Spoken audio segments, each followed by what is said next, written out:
1 Coríntios, capítulo 11, verso 23.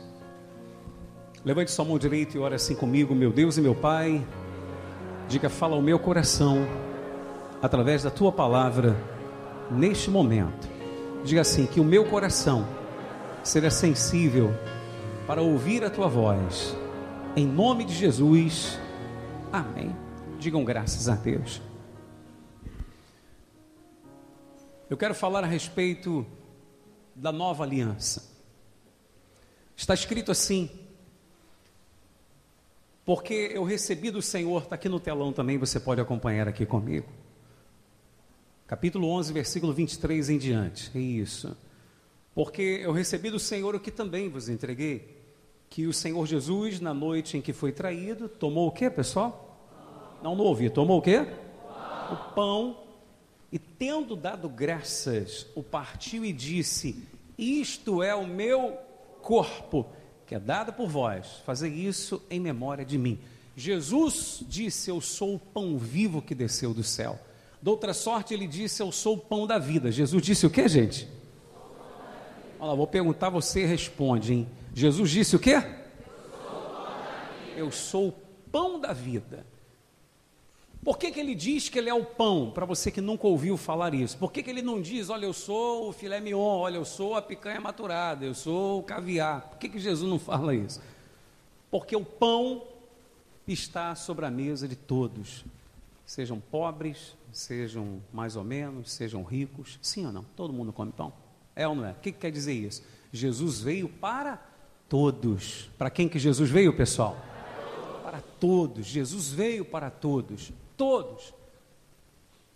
E eu quero mostrar para você algo muito importante que ele garantiu para todos nós. Versículo 25. Por semelhante modo, depois de haver ceado, tomou também o que, meus amados? O cálice, dizendo: este cálice é a nova aliança no meu sangue. Diga: é a nova aliança no meu sangue. Então, este cálice é a nova aliança no meu sangue. Fazei isto todas as vezes que o beberdes, em memória de mim. Meus amados, olhem para mim aqui, por favor. Em nome do Senhor Jesus. O Senhor Jesus está falando a respeito de uma nova aliança. Ele está falando a respeito de quê? Nova aliança. Ele fala de algo: olha, isso aqui é a nova, quer dizer que existe uma velha. E a respeito da velha, Hebreus fala que ela tornou-se antiquada, ultrapassada e não precisa mais. Como que era? Olhem para mim aqui, por favor, para você poder entender. Quem já sabe, nunca é demais você ouvir novamente. Quem não sabe, aprenda, por favor, em nome de Jesus. Como que era no passado, antes do Senhor Jesus vir, para que o homem pudesse ter uma aliança com Deus? Uma aliança era feita através do sacrifício de quê? Animais. Então, uma aliança, ela era feita através do sangue de animais. Tinha que haver derramamento de sangue de animais. Então, o sangue daquele animal fazia expiação pelo pecado da pessoa. Então, para se ter uma aliança com Deus, era necessário um sacrifício, um derramamento de sangue de animais. Ora, o que o Senhor Jesus fez? O que ele veio fazer em nosso lugar? Ele veio exatamente para substituir esta aliança que tornou-se antiquada. E por que o Senhor Jesus veio e por que o período que ele veio? Você sabe, deixa eu explicar uma coisa a você. O último livro do Antigo Testamento qual é? Qual é o livro? Malaquias. O último livro do Antigo Testamento. Perdão. O último livro do Antigo Testamento, da Velha Aliança, qual é? Malaquias. Então foi o último profeta.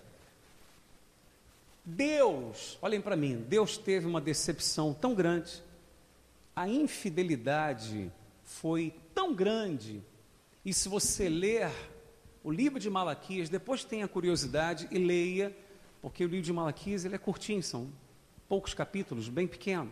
Depois você leia o livro de Malaquias e você vai ver a decepção que Deus teve por causa da infidelidade no tocante aos dízimos e às ofertas. Estavam roubando aquilo que era de Deus, ou seja, a 10ª parte não estavam devolvendo para Deus, logo estavam roubando. E no tocante às ofertas, no capítulo 1, você vai ver Deus reclamando, Deus dizendo o seguinte: pega essas ofertas e levem-nas ao governador de vocês e veja se ele vai aceitar. Ou seja, vocês estão querendo que eu aceite uma oferta imperfeita, um animal coxo, cego, dilacerado, ou seja, o animal que não tinha valor, um bom valor, porque você sabe que também os animais serviam como moeda de troca na época. Então o animal que não tinha um valor bom, estava cego, estava com problema, esses eles pegavam e davam de oferta para Deus. Quem está entendendo o que eu estou falando? Compreende isso? Eu vou só fazer uma pergunta para você: Deus precisa de animais? Não, precisa ou não precisa, pessoal? Deus precisa de animais? Não, Deus não precisa de animais. Como também Deus não precisa de dinheiro. Deus não precisa de dinheiro, Deus não precisa do seu dinheiro. Mas por que Deus estabeleceu dízimos e ofertas então?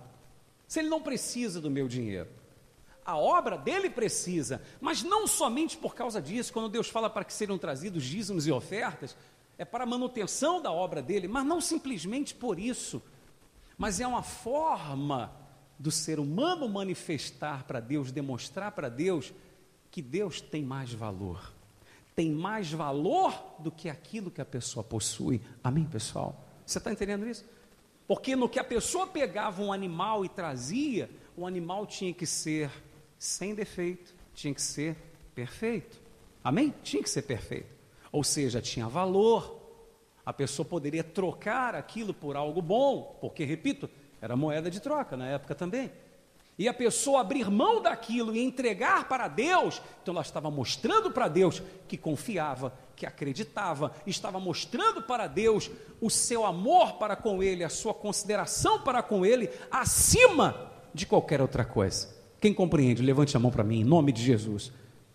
A mesma coisa nos dias de hoje. Quantas não são as pessoas que às vezes dizem, que às vezes falam: não, mas Deus não precisa de dinheiro, não precisa.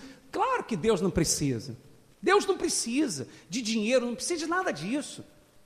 Mas quando você abre mão de algo seu e você dá para Deus, você mostra para Ele que Ele está acima daquilo que você tem. Amém? E o que aconteceu depois do profeta Malaquias? Você sabe o que aconteceu? Deus ficou 400 anos sem falar. Eu não sei se alguém aqui já teve essa Bíblia, não é essa daqui não, só pegando como exemplo. Eu cheguei a ter essa Bíblia. A Bíblia antiga, ela tinha entre o Antigo Testamento e o Novo Testamento, ela tinha 4 folhas em branco. Quem chegou a ter essa Bíblia? Tem pessoas que tiveram essa Bíblia. Ela tinha 4 folhas em branco, que representava exatamente os 400 anos que Deus ficou em silêncio, que Deus não falou, que Deus não se manifestou. Está entendendo o que eu estou dizendo? Hoje em dia não tem mais, até por uma questão ambiental, enfim e tal. Então foi reduzindo, você vê que cada vez a folha da Bíblia é mais fina ainda, não é verdade? Uma fineza que só a misericórdia, quando gruda uma na outra, você fica aí na maior guerra para achar. Não é assim? Então hoje em dia não tem mais aquelas 4 folhas em branco. É o chamado período interbíblico, o período que Deus silenciou, que Deus não falou. Quando Deus voltou a falar, olha para mim, Deus voltou para mudar tudo entre aspas. Deus já veio enviando quem? O seu Filho. Deus vem enviando o seu Filho Jesus. E o Senhor Jesus vem mostrar aos discípulos agora a nova aliança. Vem mostrar o que, pessoal? A nova aliança, que não precisava mais. Jesus aqui, momentos antes de ser crucificado, ele estava mostrando aos discípulos o seguinte: olha, aquele tipo de aliança que até então era feito, sacrificar o cordeiro e tal, enfim, para que o homem tivesse aliança com Deus, o sangue do animal fizesse expiação pelo homem, não vai precisar mais. Por quê? Porque Deus agora é que estará dando a oferta perfeita pela humanidade. Deus, porque ama tanto o ser humano, porque ama tanto as pessoas, Deus me enviou para ser sacrificado no lugar de todos. Em vez de sacrificar um cordeiro, eu serei sacrificado no lugar da humanidade. Por isso a Bíblia diz: o castigo que nos traz a paz estava sobre quem? Sobre ele, Isaías 53. Ou seja, nós seríamos castigados, nós seríamos humilhados, nós seríamos cuspidos, surrados, abatidos. Jesus vem e faz o seguinte: eu o serei no lugar de todos. Digam graças a Deus. Eu vou ser abatido no lugar de todos. Jesus foi sacrificado no nosso lugar. Então Jesus mostra aos discípulos que a nova aliança agora seria feita, em vez de através de sangue de animais, através do sangue de quem agora? Do sangue de Jesus. Através do sangue de quem é a aliança com Deus? O sangue do Senhor Jesus, a nova aliança. E o que Jesus garantiu com isso para nós? Vou mostrar uma coisa que Jesus garantiu, que ninguém poderia garantir. Não tira dessa parte não, tá? Não tira dessa parte não tira. Em nome de Jesus, quero mostrar para você o que está no livro de Hebreus, Hebreus 10, mais lá atrás. Hebreus capítulo 10, verso 19, diz assim: tendo, pois, irmãos, intrepidez para entrar, aonde, gente? No Santo dos Santos, diga isso, no Santo dos Santos. Repitam comigo, vamos lá. Tendo, pois, irmãos, toda a igreja, intrepidez para entrar no Santo dos Santos, pelo sangue de Jesus, pelo novo e vivo caminho que Ele nos consagrou, pelo véu, isto é, pela sua carne. Digam graças a Deus. Olha para mim aqui, deixa eu explicar para você rapidamente. Preste atenção para você poder entender. Como que no passado era? Havia um lugar chamado Santo Lugar. Santo Lugar. Os que entravam ali eram os sacerdotes para prestarem os serviços sagrados, tinham que manter o candeeiro aceso constantemente, não podia faltar o azeite para que não apagasse, a luz tinha que estar sempre acesa, eles tinham que sempre estar trocando, preparando o pão da preposição. Então os serviços sagrados eram prestados pelos sacerdotes. Havia uma pessoa que era o sumo sacerdote, pessoa esta que deveria viver numa santidade extrema, máxima. O sumo sacerdote, uma vez no ano. Quantas vezes? Uma vez. Este sumo sacerdote, uma vez por ano, ele tinha que fazer um sacrifício de um cordeiro perfeito pelo povo, para fazer expiação, o sangue daquele animal, fazer expiação pelo sangue do povo e expiação pelos seus pecados também, porque embora vivesse ele em extrema santidade, todo ser humano tem falhas, tem erros. A pessoa não peca por atitude, mas às vezes peca no pensamento, é ou não é verdade? Sim ou não? Então ele tinha que fazer o sacrifício pelo povo e por ele.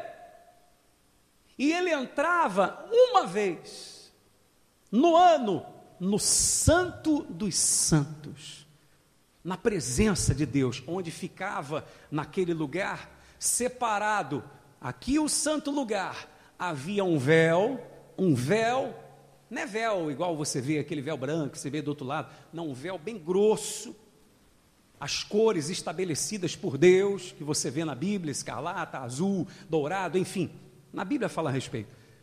Então fazia separação entre o santo lugar e o Santo dos Santos. No Santo dos Santos, só quantas pessoas entravam? Uma só. E quantas vezes no ano? Uma apenas. Quem era essa pessoa? O sumo sacerdote.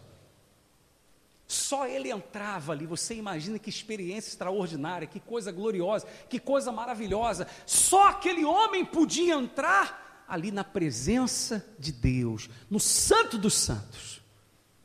Ora, o que o Senhor Jesus fez na cruz, que Hebreus está falando aqui? Que o Senhor Jesus, quando derrama o seu sangue na cruz, e no livro de Mateus, na crucificação de Jesus, quando Jesus está na cruz, você vê que quando ele rende o seu espírito ao Pai, a Bíblia diz assim: eis que o véu do santuário se rasgou de alto a baixo. Eis que o véu do santuário se rasgou de alto a baixo. Ou seja, a separação que havia entre o homem e Deus, entre Deus e o homem, o Senhor Jesus, quando morreu na cruz, derramou o seu sangue, ele dá a todo ser humano, através do sacrifício dele, do sangue dele, ele dá o direito a todo ser humano, de ter aliança com Deus. Por isso que a Bíblia está dizendo aí em Hebreus, que você pode entrar com intrepidez no Santo dos Santos. Ou seja, Jesus vem e diz o seguinte, preste atenção: até então, só o sumo sacerdote tinha acesso ao Pai, uma vez no ano. Mas a partir de agora, a partir do meu sacrifício, vem a nova aliança. E nessa nova aliança eu quero dizer para vocês que todos poderão ter livre acesso à presença de Deus, amém? Jesus garantiu isso por nós na cruz do Calvário. Digam graças a Deus, glorifique a Deus se você acredita nisso. Por isso que Ele é digno de ser louvado, ser adorado, engrandecido para sempre, poxa. Só Jesus, pessoal. Dá para você imaginar isso? Uma pessoa só tinha esse privilégio de uma vez no ano entrar. Você imagina que experiência extraordinária. Jesus chega e diz o seguinte: só a partir de agora, não é só mais o sumo sacerdote, não. A partir de agora, por causa do meu sacrifício, todas as pessoas que quiserem ter aliança com Deus, através dessa nova aliança, no meu sangue, terão acesso à presença do Pai. Amém, gente? O véu foi rasgado. Tem até uma canção antiga que fala disso, né? O véu que separava, já não separa mais. A luz que outrora apagada, agora brilha, e cada dia brilha mais. Amém, gente? Então aquele véu que separava o homem de Deus, já não separa mais. Toda pessoa que toma uma decisão, poxa, eu quero ter aliança com Jesus, eu quero fazer uma aliança com Jesus, essa pessoa tem acesso a Deus, direto a Deus. Você sabe lá o que é isso? Não estou falando que você tem acesso a uma pessoa, não, pessoal. Você tem acesso a quem, gente? A Deus, poxa. A Deus de verdade. O Deus vivo. Você tem acesso àquilo que Ele tem para você. E você veja, eu tenho mostrado para vocês na igreja, falei nos 2 últimos domingos, a respeito da força que tem uma aliança com Deus, a seriedade que Deus leva uma aliança com Ele. Você se lembra que Deus passou por entre os animais que Abraão sacrificara? Não falamos a respeito disso? Era Deus dizendo o seguinte: se eu não cumprir a minha parte, pode ser feito comigo o que foi feito a esses animais. Como quem diz, eu não sou Deus de brincadeira, eu estou propondo uma aliança. E ouça aqui o que eu vou dizer para você, olha bem nos meus olhos aqui, toda a igreja, pensa comigo isso. Por que Jesus fez aquilo? Por que Ele sofreu no nosso lugar? Ele sofreu no nosso lugar para você não sofrer. Ele foi humilhado para você não ser humilhado. Por que Ele passou por tudo aquilo? Deus amou tanto o ser humano, tanto, que Ele desejou ter aliança com você e comigo. Eu pergunto, o que eu, Gerson, o que você, José Luiz, André, Edelso, Dona Menina, como é que é o nome da senhora, Dona Menina? Dona Conceição, o que nós temos para dar para Deus? Você pode me responder, por favor? Ninguém? Responde? O que nós temos para dar para Deus? Não somos mais do que um pequenino grão de areia, não somos nada. Sim ou não? Mas ainda assim Deus quer ter aliança conosco. E de repente a gente pergunta, você que está disposto a fazer uma aliança com Deus, e você às vezes diz, não, eu não quero. Poxa, pensa, se Deus quer ter uma aliança comigo, que não sou nada, Ele quer tudo, tem tudo, eu não quero ter uma aliança com Ele, por quê? Por quê? Porque eu quero levar as coisas na brincadeira, eu não quero levar a sério a vida com Deus. Quem compreende o que eu estou falando, em nome de Jesus, por favor? Continuando, voltando lá ao texto, deu para entender o que Jesus garantiu por nós na cruz? Sim ou não? Vamos ver quem aprendeu mesmo. Quem errar agora é a prova agora, hein? Quantas vezes no ano uma pessoa entrava no Santo dos Santos? E quantas pessoas entravam lá? Uma só. E hoje, quantas pessoas podem entrar no Santo dos Santos? Todos podem. Todos que quiserem ter o quê? Uma aliança com Deus. Amém, pessoal? Não é brincadeira também, pô. Não é, não, eu estou vivendo na gandaia mesmo, da vida tal. Não, mas peraí, Jesus deu a vida por mim, Senhor e tal, ó, é isso e aquilo, e você acha que Deus está lá? Não, não é assim também. Deus sempre vai estar à disposição, a partir do momento em que você diga, eu quero levar a sério uma aliança com o Senhor. Quem sabe você não está na igreja, e você de repente nem vê nada acontecer na sua vida, porque Deus está um tempão esperando você levar a sério uma aliança com Ele. E você nunca leva a sério. E seus clamores estão sempre batendo no teto e voltando. Voltando ao texto lá, só para a gente concluir, em nome de Jesus. Versículo 26, não é isso? Porque todas as vezes que comerdes este pão e beberdes o cálice, anunciais a morte do Senhor até que Ele venha. Por isso que procuramos uma vez no mês realizar a Santa Ceia. Comermos do pão e bebermos do cálice, com vinho, suco da videira, que representa o sangue de Jesus. Para que serve a Santa Ceia? Ele está dizendo, anunciais a morte do Senhor. É um momento para você se lembrar o que aconteceu na cruz. É para você se lembrar o seguinte, pô, espera aí, Jesus garantiu livre acesso meu à presença do Pai, pois. Era uma pessoa só que podia, Jesus veio, cancelou isso e deu acesso a mim também, pô. Que não mereço nada, que não sou nada, mas Ele garantiu por mim. Espera aí, Jesus na cruz garantiu minha vitória sobre o diabo, garantiu a autoridade sobre Satanás, pois. Espera aí, Ele é digno de ser adorado, ser amado. É como uma pessoa perguntou uma vez, mas por que eu tenho que amar tanto a Jesus? Por quê? Por que eu tenho que amá-lo acima de pai, mãe, filho, marido, esposa? Jesus não disse isso, aquele que não me amar, mas que a todos não é digno de mim? Exatamente por isso. Porque ninguém poderia garantir por nós o que o Senhor Jesus garantiu. Digam graças a Deus. Amém, gente? Ninguém, poxa. Por isso, aquele que comer o pão ou beber o cálice do Senhor indignamente torna-se réu, será réu do corpo e do sangue do Senhor, ou seja, o culpado. Réu não é o culpado? É, na verdade. Torna-se réu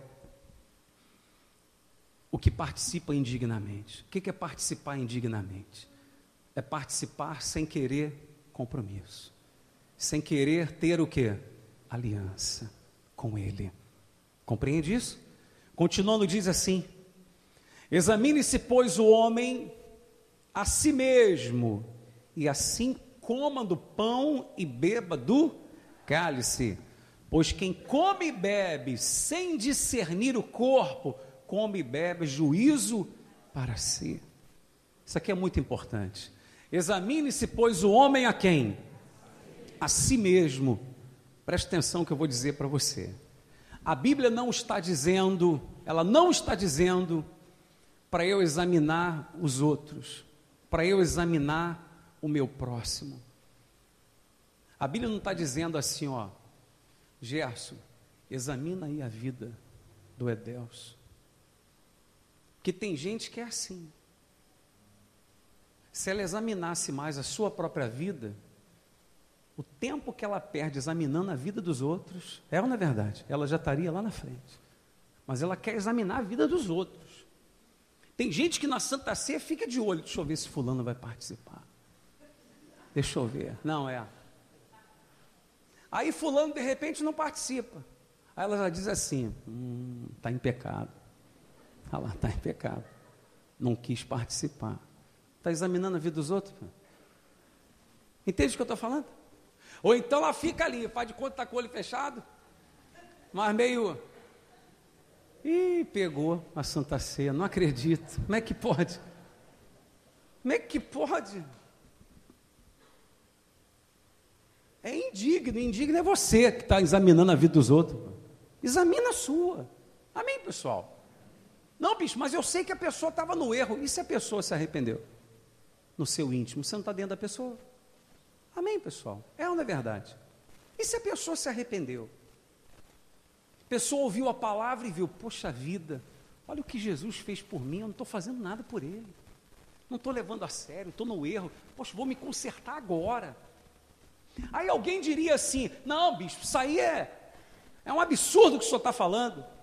O senhor vai permitir que participe da Santa Ceia a pessoa que de repente até ontem estava no erro. Quem sou eu para permitir ou não permitir? Quem sou eu? Mas se a pessoa se arrepender de coração, ela pode participar. Não, não pode, bispo, alguém diria.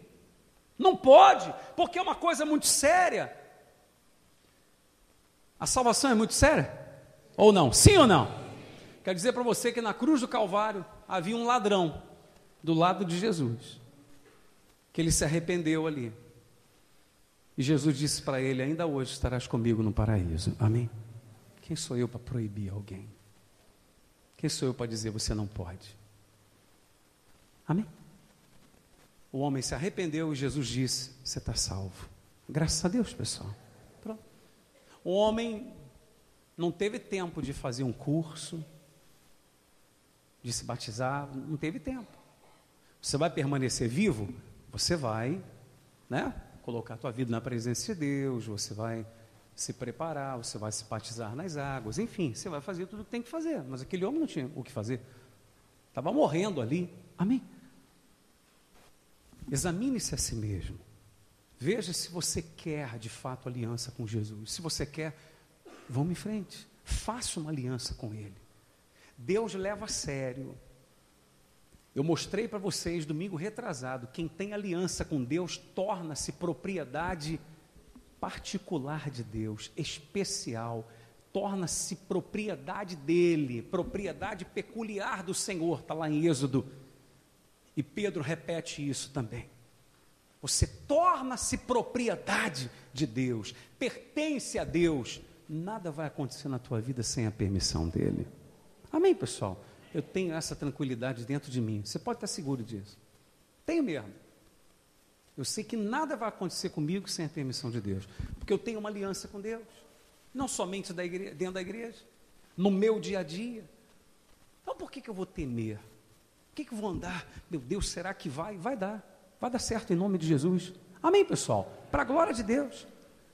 Só para fechar o último versículo, o que ele diz? Pois quem come e bebe sem discernir o corpo, come e bebe o juízo para si. O que quer dizer isso?